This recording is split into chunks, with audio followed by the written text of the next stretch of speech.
একটি মিছিলের ছবি মুহূর্তে সামনে আসছে, অর্থাৎ রবিবারের শহরে প্রতিবাদ বিক্ষোভ আন্দোলন অব্যাহত দিকে দিকে। অর্ণব সাহা আমাদের সঙ্গে রয়েছেন।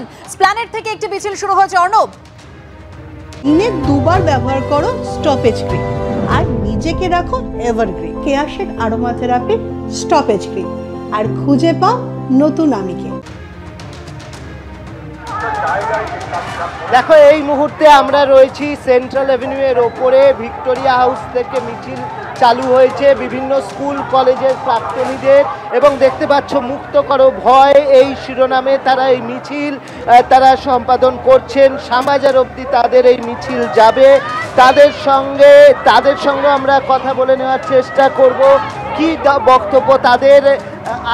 আজকে আপনারা এই মিছিল করছেন, ইতিমধ্যেই আমরা দেখেছি যে দুবার বৈঠক করার চেষ্টা ব্যর্থ হয়েছে, তো কি বলবেন সেই জায়গায়?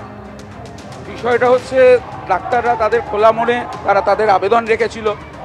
আমরা সকলেই তা চাইব যে রাজ্যের যিনি অভিভাবক তিনি আরেকটু বেশি নমনীয় হয়ে খোলা মনে তাদের সামনে যদি আসতে পারেন, আমাদের মনে হয় একটা সুরাহা হয়তো এই ছেলে মেয়েগুলো পেতে পারে।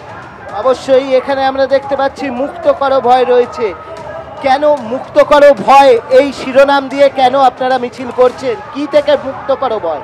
মানে ভয়ের চোটেই আমরা চুপ করে থেকেছি সারা জীবন। এইবার এসেছে সময় যখন মুক্ত করো ভয়, ভয় থেকে মুক্ত হয়ে আমরা ভীষণ প্রতিবাদে নেমেছি। আমার এই বয়সে আমরা বেরিয়ে এসেছি, আমি এই বয়সেও ভয় পাইনি, আমার অনেক বয়স কিন্তু আমি ভয় পাইনি, এগোতেই। দেখতেই পাচ্ছ তারা এগিয়ে যাচ্ছেন।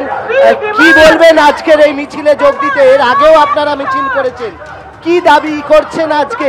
কারণ দুবার আমরা দেখেছি যে আলোচনার চেষ্টা সেটা ভেস্তে গিয়েছে, কি বলবেন?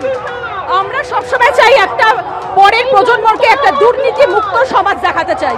সেই জন্য অর্থাৎ প্রতিবাদের যে দাবি সেখানে হচ্ছে বিচার চাই। দাবি একেবারে স্পষ্ট, যত দ্রুত বিচার আসবে, যতদিন না বিচার আসবে এই প্রতিবাদ চলবে।